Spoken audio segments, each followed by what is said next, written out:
Hello बच्चों, आज मैं लेकर आई हूँ कक्षा 5 की हिंदी से पाठ 5, जहाँ चाह वहाँ राह। इस वाक्य का अर्थ होता है, अगर हमारे मन में दृढ़ संकल्प हो कुछ कर गुजरने की, कुछ पाने की, तो उसके लिए रास्ते अवश्य मिल जाते हैं।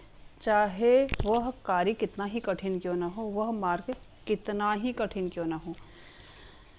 बच्चों, हम अपने हाथों से कितने सारे काम करते हैं, लिखने का, खेलने का, और मोबाइल पर काम करने के लिए, या खाना खाने के लिए, बाल बनाने के लिए, कपड़े पहनने के लिए इत्यादि। दिन भर हम बहुत सारे काम करते हैं। कल्पना कीजिए कि किसी के हाथ ना हो तो उसे कितनी मुश्किलों का सामना करना पड़ता होगा। ऐसे ही हम एक लड़की के बारे में पढ़ने जा रहे हैं इस पाठ में।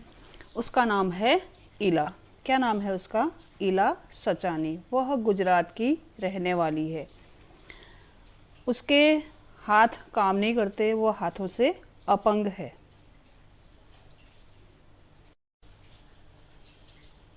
वह गुजरात के सूरत ज़िले में रहती है। उसका बचपन अमरेली ज़िले के राजकोट गांव में अपने नाना के यहाँ बीता। अब बच्चों, अब देखो, उसके हाथ नहीं हैं, फिर भी उसने एक मुश्किल काम में अपना नाम कमाया। वह काम क्या था? कढ़ाई करने का।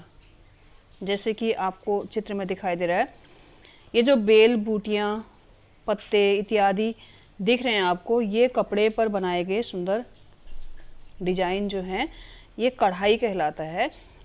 इसको कैसे बनाते हैं? ये हाथ से ड्रॉ किया गया नहीं है बच्चों, ये सुई धागे से सिल करके बनाई जाती हैं। सिल करके उसे बनाया जाता है। अब एक लड़की जिसके हाथ काम नहीं करते हैं, उसने ये काम कैसे सीखा होगा? यहाँ तक का सफ़र उसका कैसा रहा होगा? उसको बचपन में कितनी कठिनाइयाँ आई होंगी, लेकिन वह उन कठिनाइयों के आगे झुकी नहीं। उसने अपना प्रतिदिन का काम तो सीखा, उसके बाद इतने सुंदर कढ़ाई करना भी उसने सीखा। बच्चों, वह जब गांव में रहती थी बचपन में, तो उसका बचपन भी आम बच्चों जैसा ही होगा। वो भी खेलती होगी और अनेक तरह के खेल भी खेलते थे। साँझ होते ही मोहल्ले के बच्चे घरों से बाहर आ जाते थे। कुछ आड़ी तिरछी लकीरें खींचते, कुछ कनेर के पत्तों की पिटपिटी बजाते। ये है कनेर के फूल, कनेर का पेड़, इसके पत्तों की वे पिटपिटी बजाते। कुछ आड़ी तिरछी लकीरें खींचते और पिड्डू खेलते। घड़े के टूटे हुए टुकड़ों से पिड्डू खेलते। और अगर उनका मन भर जाए इन सब चीज़ों से, तो फिर वे झूला झूलने लग जाते, या फिर पकड़म पकड़ाई का खेल खेलते, विष अमृत खेलते। जब एक दूसरे को छूने वाला खेल खेलते, जब धप्पा बोलने की बारी आती, जब हम छूते हैं तो दूसरा आउट हो जाता है, तो जब धप्पा बोलने की बारी आती तो वह निराश हो जाती, वह बहुत निराश हो जाती। अब उसके मन में बार बार ठेस पहुंचती होगी, जैसे और बच्चे खेल रहे हैं, जैसे और बच्चे एक्टिविटी कर रहे हैं, मैं भी करूं करके। तो यहीं से उसने ठान लिया कि मैं ये काम अपने पैरों से करूंगी, मैं ये काम सारे अपने पैरों से करूंगी। देखो बच्चों, कितनी हिम्मत वाली लड़की है वो।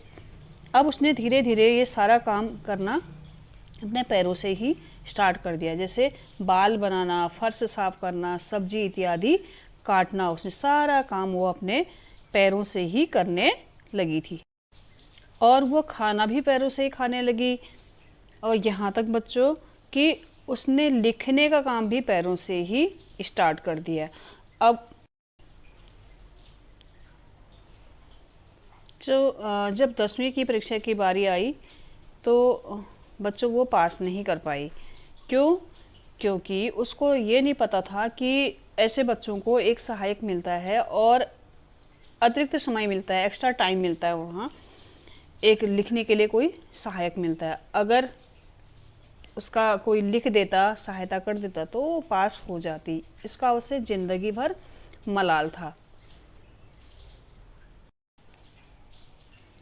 बच्चों, इला ने कशीदाकारी का काम अपनी माँ और दादी से सीखा। उसकी माँ और दादी यही काम करते होंगे, उसके परिवार में यह काम होता होगा। वह उन्हें रेशममय सुई पिरोने से लेकर बूटियां उकेरते देखती। न जाने कब उसने कशीदाकारी करने की ठान ली।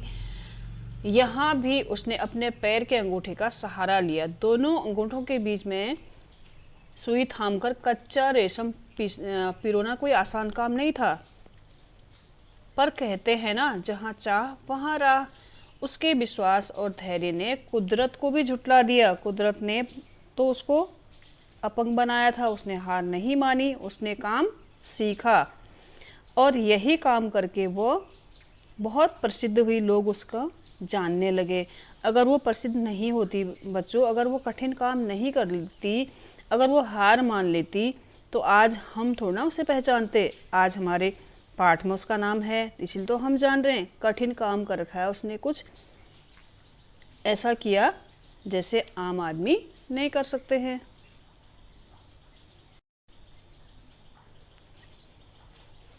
15-16 साल के होते होते वह काठियावाड़ी कशीदाकारी में माहिर हो गई थी। किस वस्त्र पर किस तरह के नमूने बनाए जाए, कौन सा रंग, कौन से रंगों से नमूना खिल उठेगा, टाके कौन से लगे हैं, यह सब वो समझ गई थी।